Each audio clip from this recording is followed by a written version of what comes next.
Judul kula adalah keistimewaan mukjizat Al-Quran. Kersane akurat nih kula betul kerpean, jadi otoritatif.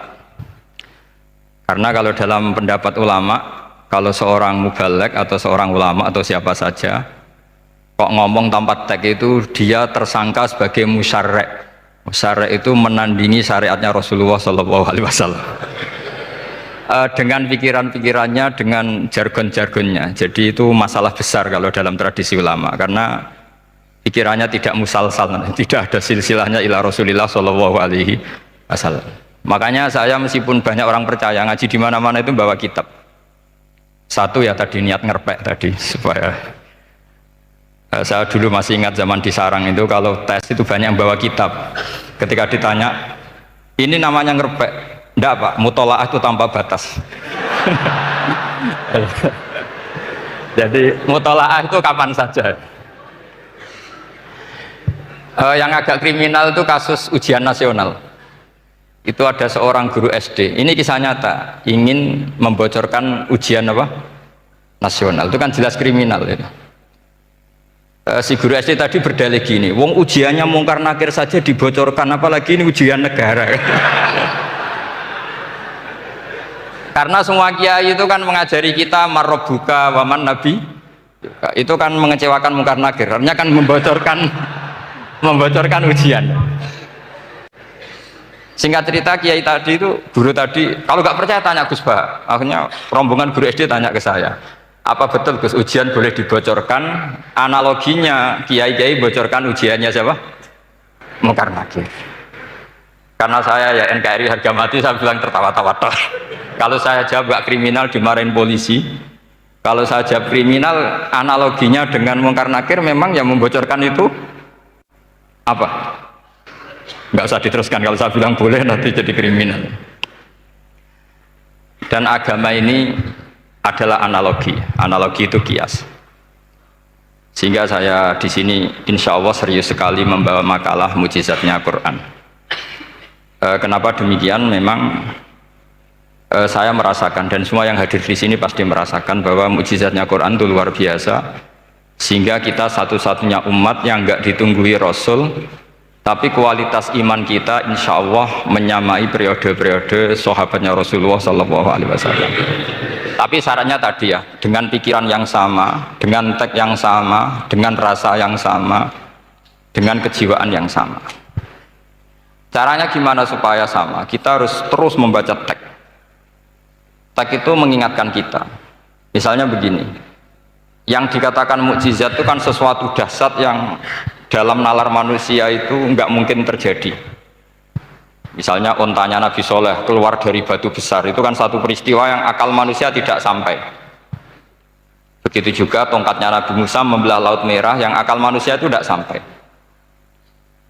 Tapi pikiran itu menurut mazhab kita yang waras ini, saya ulang lagi, kita yang waras itu pikiran kriminal, itu salah. Saya ulang lagi ya, kita semua kan umatnya Rasulullah SAW. Semoga benar-benar umatnya Nabi, bukan Islam yang kumat. Karena orang Islam itu pilihannya hanya dua, kalau nggak bersatu semat Islam ya Islam yang kumat. Kumat itu agak gitu, kumat dalam bahasa Jawa. Begini, saya ulang lagi ya. Yang dikatakan mukjizat itu amrun khariqun lil adat, sesuatu yang luar biasa, kemudian dalam tanda kutip yang manusia itu tidak mampu. Sehingga itu dikatakan mukjizat, seperti tongkatnya Nabi Musa dan ontanya Nabi Nuh yang keluar dari batu apa? Besar. Kalau kalian ingin jadi wali, pikiran seperti itu tidak akan jadi wali. Gagal itu di KPU, gagal. Jadi nggak usah sampai MK, di KPU sudah gagal. Kenapa demikian? Pertanyaannya begini, memangnya sesuatu yang wajar kita lihat keseharian itu dalam kemampuan manusia? Saya ulang lagi, memangnya sesuatu yang biasa saja, yang normal saja itu dalam kemampuan manusia? Enggak juga kan? Manusia bisa enggak bikin unta? Yang wajar saja, yang lewat indukan, bisa enggak? Enggak kan? Manusia bisa bikin laut enggak? Enggak kan? Jadi kalau mukjizat itu dengan definisi sesuatu yang manusia tidak mampu, memangnya keseharian alam ini manusia mampu? Enggak juga kan? Nah, Karena agama Islam dengan logika itu Rasulullah Shallallahu Alaihi Wasallam menolak mukjizat yang seperti itu, ya menolak mukjizat yang seperti itu. Makanya saya bilang pikiran pertama tadi itu kriminal karena itu ditolak oleh Rasulullah Shallallahu Alaihi Wasallam. Karena ya itu tadi kalau itu dituruti lama-lama kita tidak tahu kedahsyatan ciptaan Allah keseharian. Makanya ketika Rasulullah diminta laula utia mislama utia Musa, ya Muhammad itu punya mukjizat kayak tongkat Nabi Musa. Kasolihin Nuh, kasolihi Soleh, apa karena koti apa? Soleh, sebagaimana untanya Nabi Soleh. Apa jawabnya Allah? Wa ma min dabatin fil ardi wala ta'iri yatiru bi janahihi illa umamun amsalu. Sebagian dijawab inna fi khalqis samawati wal ardi wa ikhtilafil laili wan nahar sampai saat terusnya wa tasrifir riyah saat terusnya la ayatil liqaumi yaqilun. Karena logika yang terbangun begini, dan ini saya ulang lagi, ini syarat utama jadi wali. Ini masih satu poin. Nanti ACC-nya nunggu ketua-ketuanya. Tapi kamu jangan bayangkan wali itu kayak Sunan Kudus tunda. Jadi kalau kamu jadi wali itu maknanya kullu mukminin waliyullah itu diikhyakan banyak. Setiap mukmin itu walinya. Tapi maknanya gini, waliyullahi wong sing disaakeni Allah. Itu jadi nggak usah dimanani kekasih Allah. Ya. Jadi karena dalam bahasa Arab itu waliyul yatim adalah orang yang kasihan sama anak yatim sehingga diurus segala keperluannya. Perempuan yang perawan punya bapak namanya apa? Wali. Artinya si bapak sayang sama putrinya disebut apa?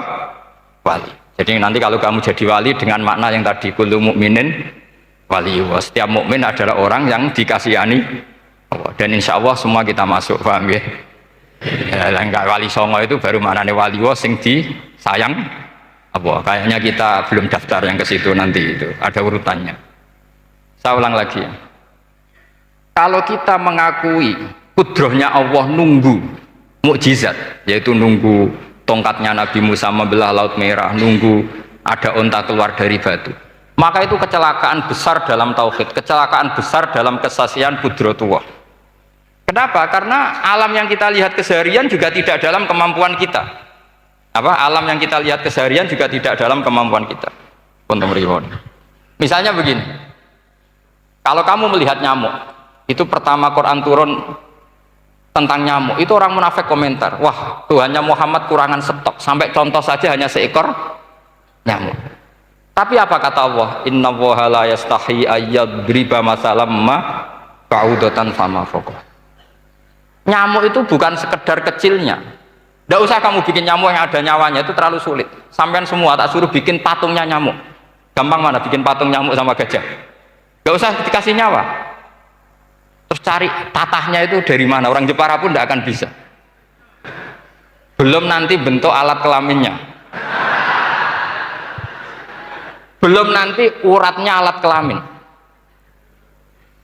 Belum nanti punya jantung, jantung punya urat, jantungnya nyamuk juga punya kuman, kumannya juga punya organ tubuhnya punya urat. Apa itu tidak lebih dahsyat ketimbang tontonan mukjizat yang diperagakan para nabi-nabi sebelum Rasulullah Shallallahu Alaihi Wasallam? Maka sebetulnya ketika Quran saya katakan mukjizat ila yaumil qiyamah adalah pertunjukan Allah bikin nyamuk. Innallaha la yastahi ayyadriba mathalam ma ba'ud. Itu bagi orang alim percontohan nyamuk itu lebih dahsyat ketimbang percontohan mukjizat Nabi Musa membelah Laut Merah. Juga lebih dahsyat ketimbang pertunjukan Nabi Soleh ketika mengeluarkan unta dari apa? Batu. Dong, jelas nih. Maka umat Rasulullah terutama ulamanya harus ngomong seperti ini terus. Dengan cerita seperti ini maka Quran jauh lebih dahsyat. Makanya mukjizatnya Quran tanpa apa batas. Jelas ya. Makanya kita harus bertobat secara masif, mengatakan kedahsyatan adalah nunggu sesuatu yang khariqun lil adat, bahwa yang kita lihat keseharian adalah semua di luar kemampuan kita. Lah kita ini kan keliru, itu tadi, wah unta keluar dari apa? Batu. Laut Merah terbelah, ini dahsyat, manusia tidak akan mampu. Memangnya manusia pernah mampu bikin laut? Memangnya manusia pernah mampu bikin nyamuk? Memangnya manusia pernah mampu bikin telur ayam? Karena keseharian seakan-akan ini tidak ayatnya Allah Ta'ala. Itu kebodohan. Makanya tidak mungkin jadi wali. Yang jenis seperti ini ya gak jadi wali. Teman tenang saja, nanti saya paling nggak sampai 1 jam karena saya tidak biasa ngaji umum. Saya mau itu karena menghormati bapak saya, karena buyut saya itu orang Damaran, gitu. Namanya Mbah Hafsah. Hafsah binti Maksum bin Soleh bin Asnawi Sepuh. Jadi saya ini ya turunan asli orang Kudus. Jadi saya datang tidak dalam rangka hormat jenengan, hormat bapak saya sendiri sebetulnya. Jadi jenengan tidak punya hak adami sama saya, karena saya datang tuh hormat bapak saya. Tapi saya ingin melatih iman yang benar. Saya ulang lagi, saya ingin melatih iman yang benar, karena ini penting. Sehingga Allah cara menjelaskan iman itu aja inna fi khalqis samawati wal ardi. Kamu lihat saja langit dan bumi. Seterusnya sampai waqtilafil laili wan nahar, sampai wal fulkil lati tajri fil bahri, terus sampai wa tasrifir riyah. Ini semua tontonan yang kita lihat semuanya di luar kemampuan kita. Itu tadi contoh paling gampang, nyamuk. Kayak apa? Apapun profesornya seseorang, apa bisa bikin nyamuk? Tidak usah yang bernyawa, patungnya saja. Coba nyamuk itu punya organ tubuh enggak? Punya. Organnya ada kumannya enggak? Ada. Alat kelaminnya ada bolongannya enggak kira-kira? Ada. Kayak apa sulitnya?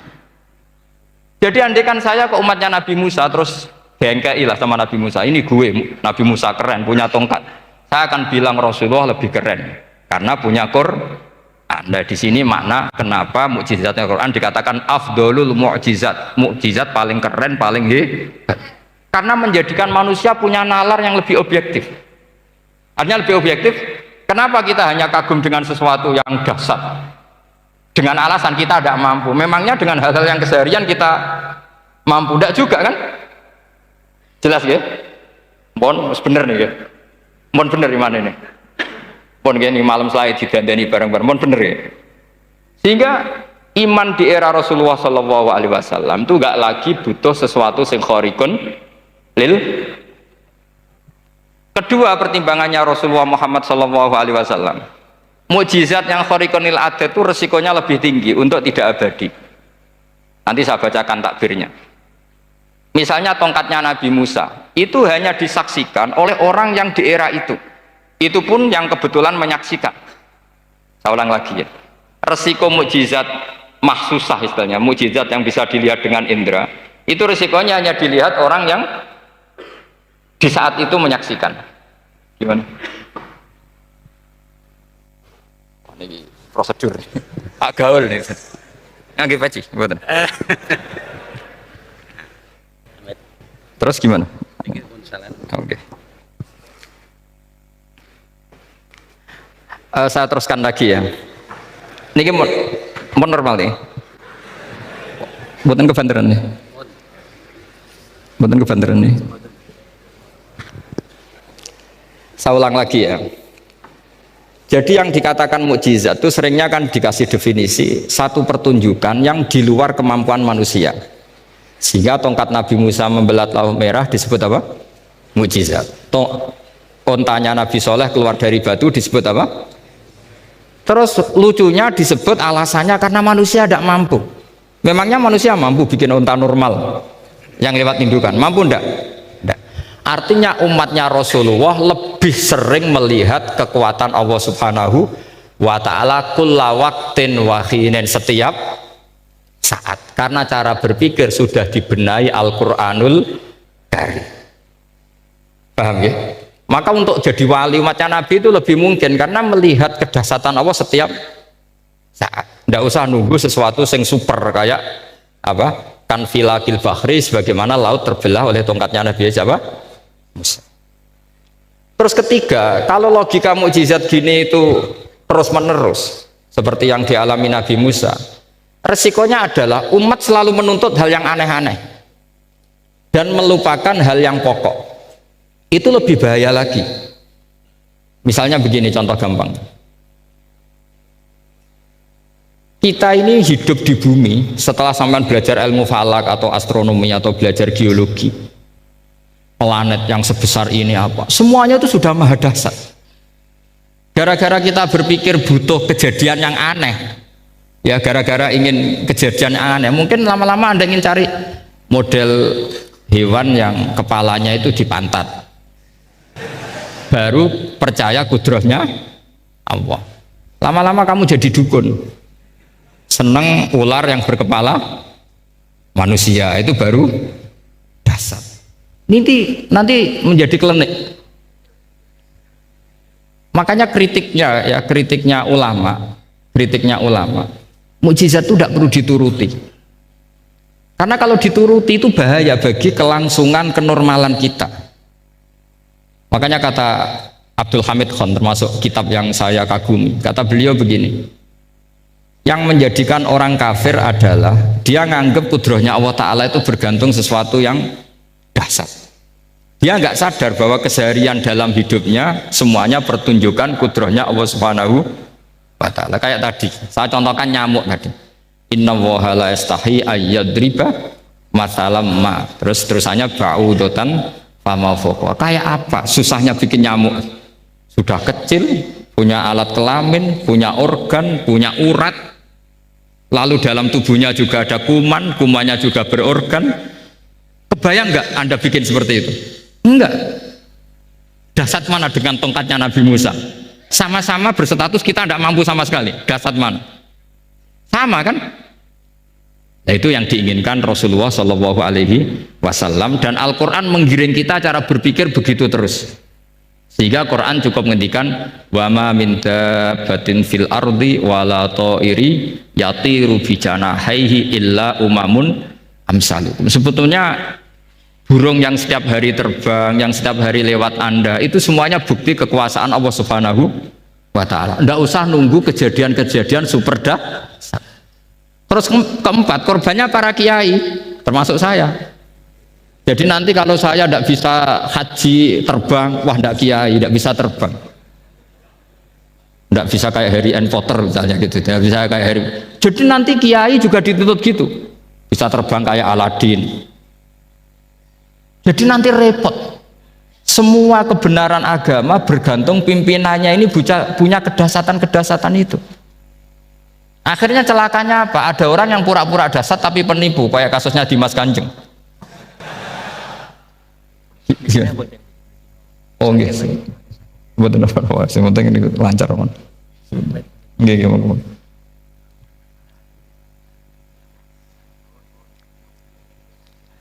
Jadi makanya nanti itu saya akan memberi penjelasan tentang apa?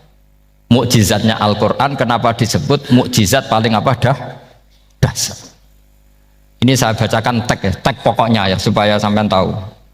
Ini tabaruk sama Imam Bukhari ya. Redaksi yang diriwayatkan Imam Bukhari, qala Nabi sallallahu alaihi wasallam, ini ikut kitab Fadhailil Quran. Ma minal anbiya'i nabiyyun illa u'tiya minal ayat ma misluhu amana alaihil bashar. Wa inna ma kana alladhi utituhu wahyan awhahu wa ilayya fa arju an akuna aktsarahum tabi'an yaumal qiyamah. Jadi semua nabi punya mukjizat, yang lewat mukjizat itu orang dipaksa iman karena dahsyat tadi. Saking dahsyatnya terus cocok tidak cocok itu percaya. Tapi kata Rasulullah, mukjizat saya itu berupa wahyu yaitu Al-Qur'an, dan saya berharap dengan mukjizat itu saya adalah nabi paling banyak pengaruhnya yaumal kiamah, maknanya paling banyak orang yang iman. Terus di sini dikomentari oleh sarehnya ya, oleh penyarahnya yaitu Ibnu Hajar Al Asqalani. Ya saya baca Arabnya saja. Sama harus pura-pura paham jadi keren. Jangan minta saya terjemah nanti harus pura-pura paham. Bagus kok, mantas sababi komen bahwa minhum. Jadi bergaya orang kaya ya dikira apa? Kaya, bergaya ulama ya dikira apa? Ulama. Nanti bergaya wali juga dikira wali. Saya baca ya, ini luar biasa menurut saya.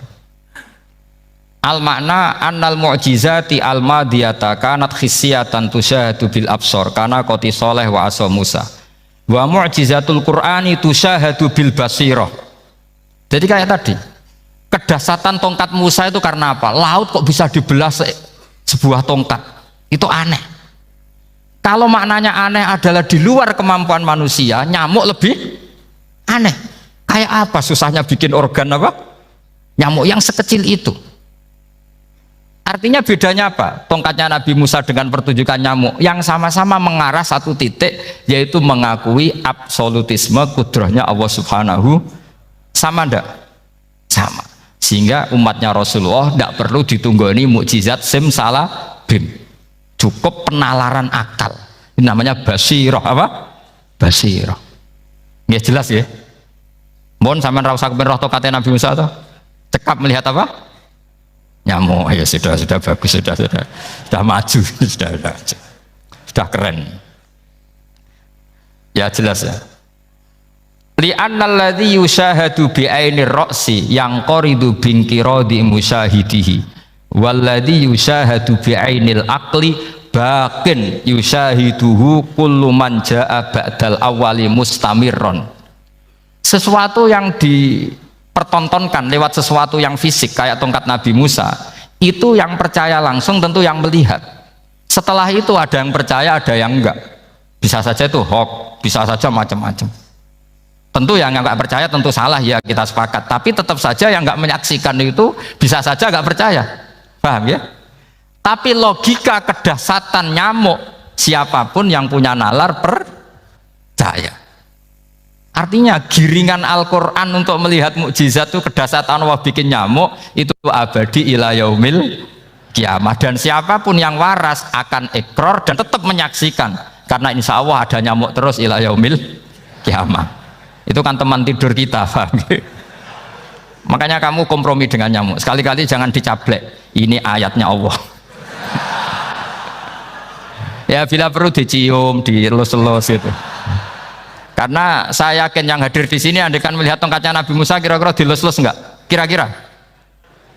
Andekan loh, kamu punya kesempatan melihat tongkatnya Nabi Musa, gimana? Dilus-lus, dikai mori, dikai kembang 7 taman, ya gitu. Tapi kenapa nyamuk enggak kamu begitukan? Toh sama-sama ini ayatnya Allah yang luar biasa. Makanya ini ngaji di sini saya ulang lagi, sama ndak perlu merasa punya hak adami sama saya, karena saya memang buyut saya kandung itu orang Damaran, namanya Mbah Hafsah.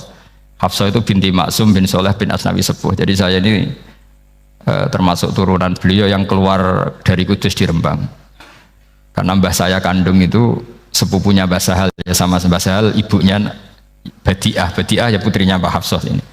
Kalau saya namanya Sofiyah ya putrinya Mbah Hafsah ini. Jadi kenapa saya cerita ini, ya memang Quran sudah terang-terangan ngendikan dzurriyatam ba'duhan apa mimba. Jadi kekuatan dzurriyah itu luar biasa. Jadi kita menjaga harkat dan martabat para leluhur supaya ilmu ini terjaga.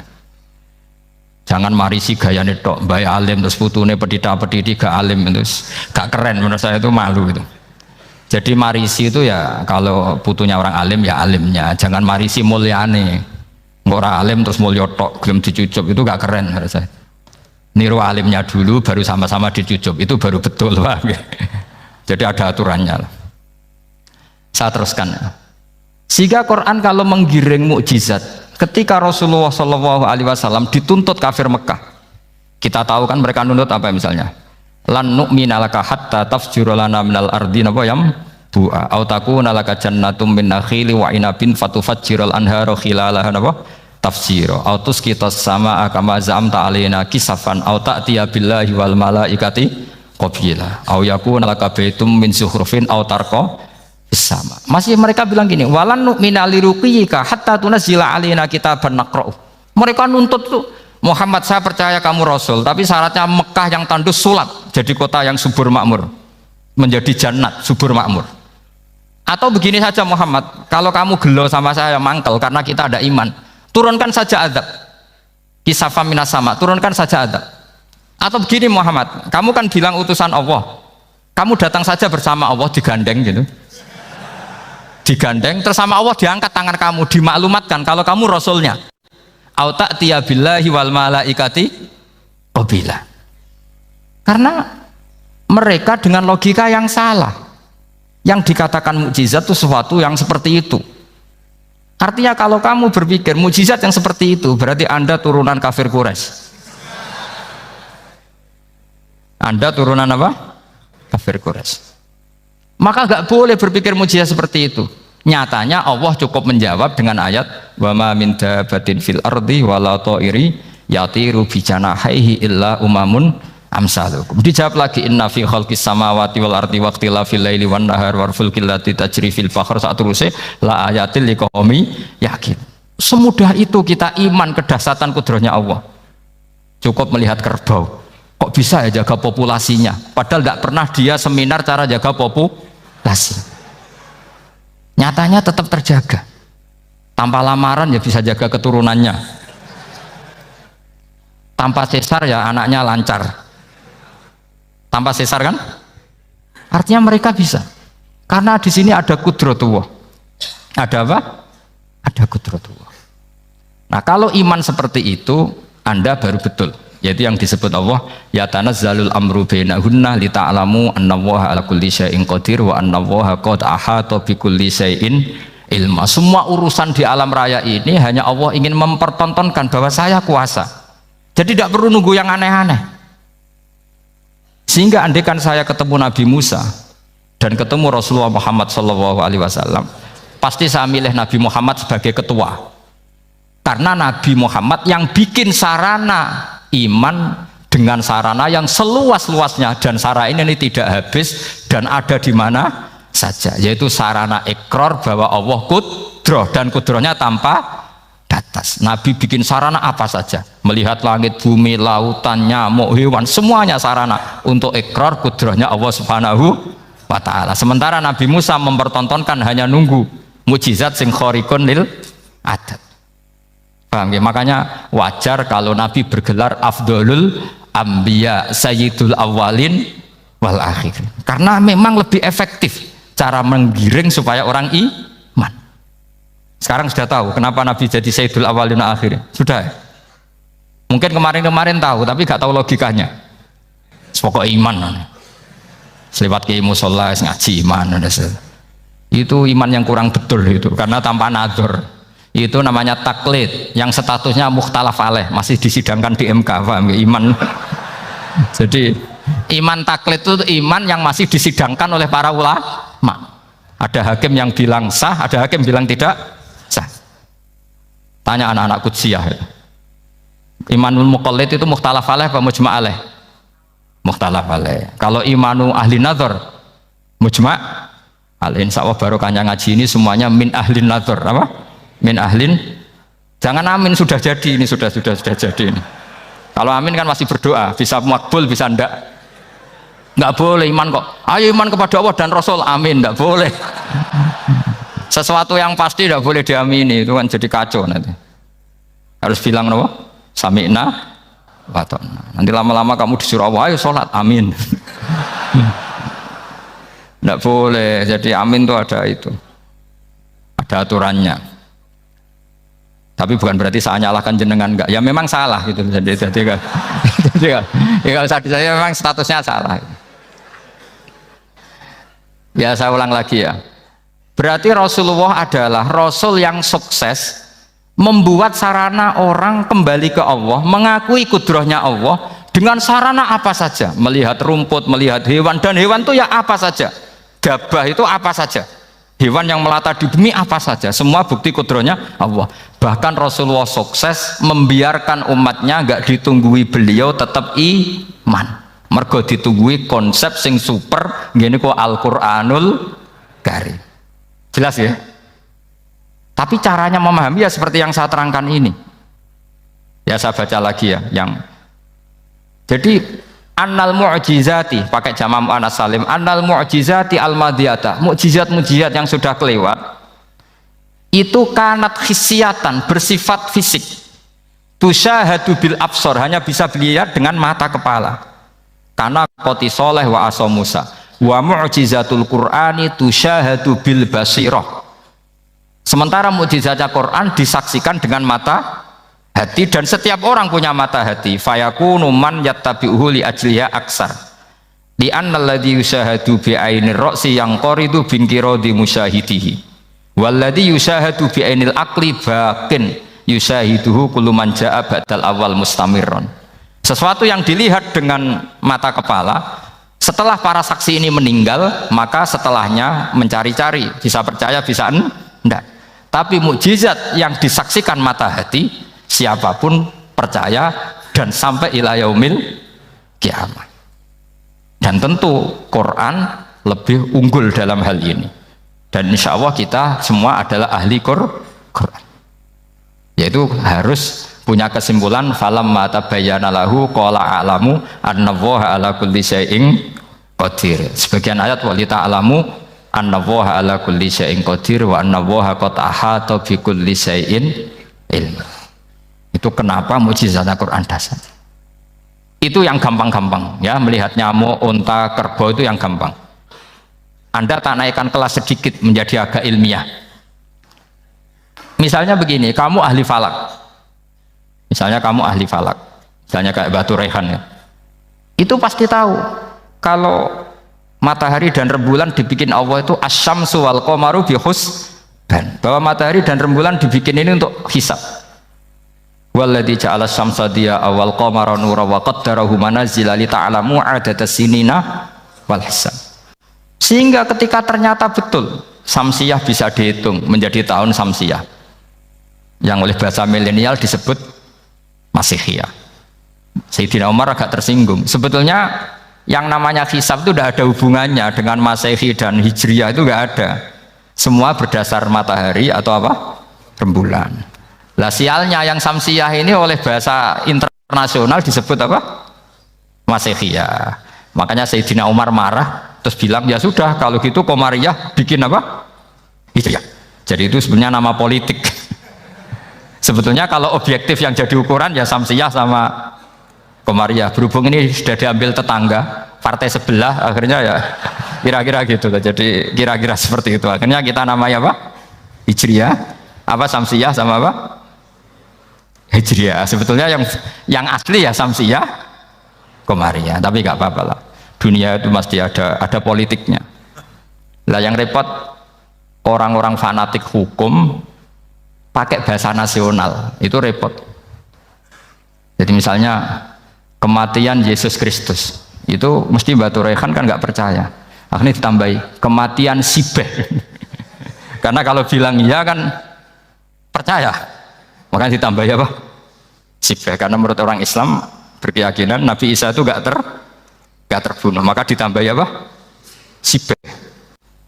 Saya dulu pernah usul, karena beliau itu kalau manggil bahasa itu bude, jadi saya pernah sowan usul. Mbak ditulis gini saja, Mbak. Kematian Yesus dalam kurung katanya. Tapi mungkin terlalu vulgar ya, jadi akhirnya dibikin apa? Sibeh ya. Di kalender Kudus kan apa? Sibeh ya, ditambahi Sibeh. Ya nggak apa-apa lah, yang penting keyakinannya masih benar gitu. Jadi masih benar. Kalau usulan saya terlalu ekstrim, masa dikasih apa? Ya karena memang begitu kan, kita berkeyakinan Nabi Isa itu gak terbunuh. Wa ma qataluhu wa ma sholabuhu walakin syubbihalahu. Jadi ini saya teruskan ya. Ini paling masih seperempat jam ini. Kalau kelamaan sampai dolim itu ganggu kiai lama-lama gitu. Saya tadi sudah bilang sama panitia, orang Indonesia itu gak sopan. Kalau suka kiai itu didatangkan, itu agak masalah sebetulnya. Dalam etika itu masalah. Kalau seneng kiai ya sowan ngaji, jangan sowan di dalam, itu ganggu ya, sowan ngaji saja. Dulu Imam Malik itu anaknya raja itu, Imam Malik itu seangkatan dengan Harun Ar-Rasyid. Makanya jangan berharap kalau saya gampang diundang.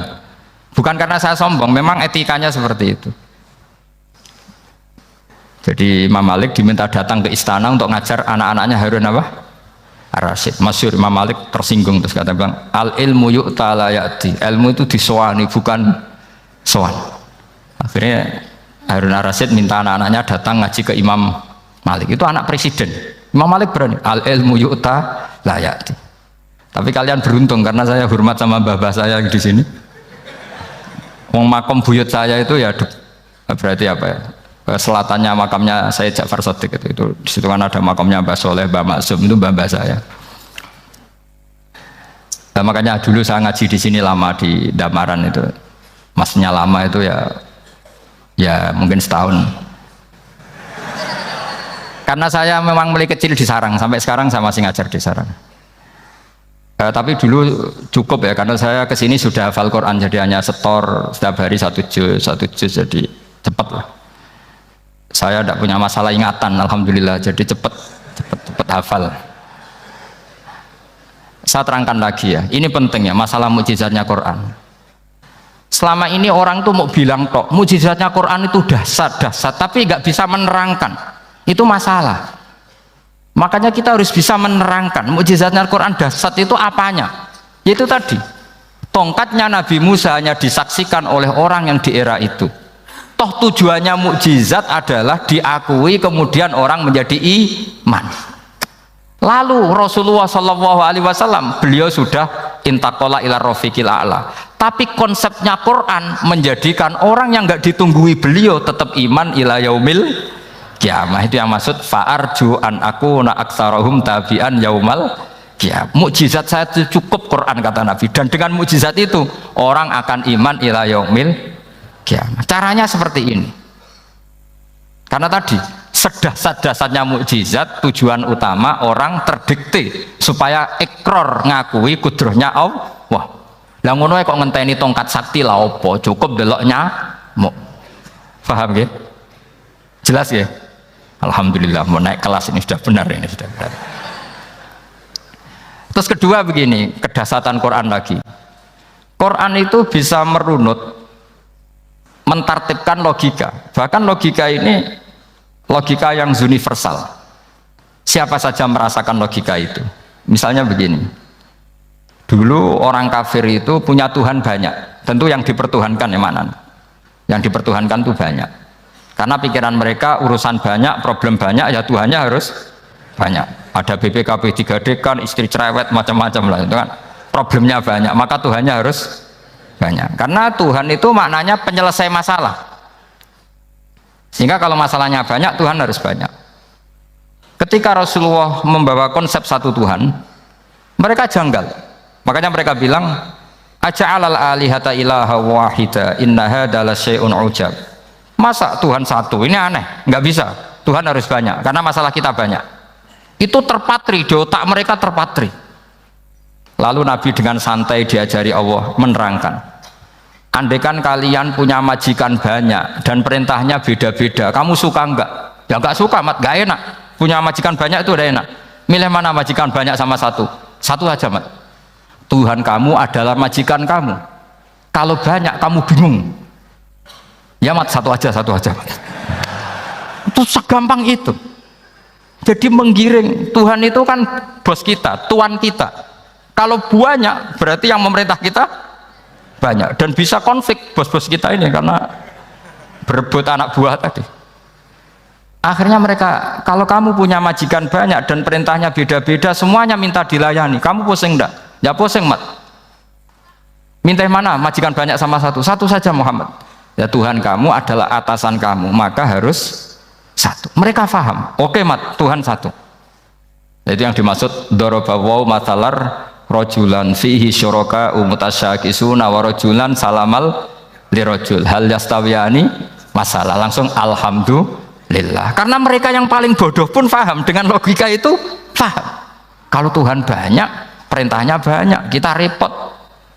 Maka Allah bikin satu masalan, yaitu rojulan fihi syuraka umutasyakisuna warojulan salamal lirojul. Satu lelaki, satu bos, satu perintah. Kayak apa mudahnya Allah. Kemudian mereka tetap menuhankan Lata, Hubal, dan Uzza karena mereka dipertuhankan. Sebenarnya nggak pernah Tuhan, tapi dipertuhankan. Allah memberi contoh itu sederhana sekali. Wa daraballahu mathalan rajulaini ahaduhuma abkam la yaqdiru ala syai'in wa huwa kallun ala maulah aina ma yuwajjihu la ya'ti bi khair hal yastawi huwa may ya'muru bil adl. Kata Rasulullah, Lata itu menurut kamu apa? Ya Tuhan kami. Muhammad, Hubal ya Tuhan kami. Uzzah ya Tuhan kami. Lalu kalau mereka kotor ya saya mandikan. Kalau hidungnya coplok ya saya tata. Terus kata Rasulullah begini, kamu mau nggak punya budak atau pembantu yang buta, tuli, bisu? Kamu mau nggak punya pembantu loh ya, pembantu itu budak zaman dulu. Kamu mau nggak punya pembantu yang buta, yang tuli, yang bisu? Wah gak doyan mat, gak apa pembantu ngono. Yang pembantu saja kamu tidak mau yang gitu kok malah punya bos begitu. Orang yang tuli, yang bisu, yang kopok, jadi pembantu saja nggak layak kok malah jadi pangeran. Paham ya? Arca dan berhala itu kan nggak bisa apa-apa. Kamu mau gaji ngasih THR pembantu yang kopok, bisu, picek, mau? Wong jadi pembantu saja nggak sah kok mau jadi apa? Tuhan atau jadi majikan. Jadi Allah bikin contoh gampang sekali. Wa daraba mathalan rajulaini ahaduma abkam la yaqdiru ala shay'in. Enggak bisa apa saja. Wa wakallun amala maulah, anane ngrepoti tok. Ainama yuwajjihu la yati bi khair. Mudah sekali. Akhirnya mereka berbondong-bondong iman karena logikanya ditata oleh logika Al-Qur'an. Makanya agama ini sebenarnya nggak pernah datang dengan kekerasan, itu tidak pernah. Bil hujjah, dengan argumentasi, itu disebut qul falillahil hujjatul balighah. Nah sekarang orang rapati soal argumentasi, senengane neror. Nah, itu rapati ngaji. Sebenarnya agama ini mudah. Ad-dinu yusrun, agama ini mudah, logikanya gampang. Untuk tidak menuhankan Yesus atau Isa, Quran juga datang dengan penjelasan yang nggak jelimet, yang gampang saja. Kata Allah, mal masih ibnu Maryam illa rasul qad khalas min qablihir rusul wa ummuhu siddiqah kana yakulanit. Kok arani pangeran piye? Nek mangan ya lesu. Kamu kebayang nggak misalnya punya Tuhan terus mbok gratisi pas marung. Terus kamu bangga, alhamdulillah tadi habis ngratisi Tuhan. Tadi kelihatannya kelaparan, tak gratisi, senangnya bukan main. Kamu mau punya Tuhan yang seperti itu? Mau? Nggak mau kan? Allah menjelaskan karena ya kulanit kuduyan sego, artinya nak orang mangan yo lemes. Pas kamu minta ternyata Tuhannya baru lemes. Jadi Quran itu tidak sinis gak, tapi menggiring logika bahwa ini tidak mungkin Tuhan. Wong kana ya kulanit. Gampang kan? Itu gampang. Gampang sekali, logika Quran itu gampang sekali. Dan masalahnya kita sekarang tidak mengkaji Quran yang sisi ini. Ya termasuk kritik kita ya, tapi ya sudahlah, ini dunia ya macam-macam. Ono sing ngaramno lomba, ono sing mendukung lomba, macam-macam. Saya tidak dalam posisi mendukung dan menolak. Saya 0-0, jadi tidak ke kanan tidak ke kiri dalam konteks tadi. Karena ya sudahlah, itu sudah takdir, semuanya takdir. Ada yang setuju ke lomba, ada yang mengharamkan apa? Lomba. Tapi sebetulnya kalau kita berpikir Quran diturunkan ya untuk yang saya terangkan ini, menjaga logika agama al-hujjah al-balighah ila yaumil kiamah. Karena kita tidak perlu tongkat lagi Nabi Musa, nggak perlu ontanya Nabi Soleh, cukup dikawal aturan-aturan iman yang cukup mudah dan kita temukan di mana saja ayat-ayat itu, yaitu wa ma min dabatin fil ardi wala ta'iri yatiru bi janahihi illa umamun amsalukum, atau inna fi khalqis samawati wal ardi, dan seterusnya. Nah, cara berpikir gimana Gus? Gampang tadi.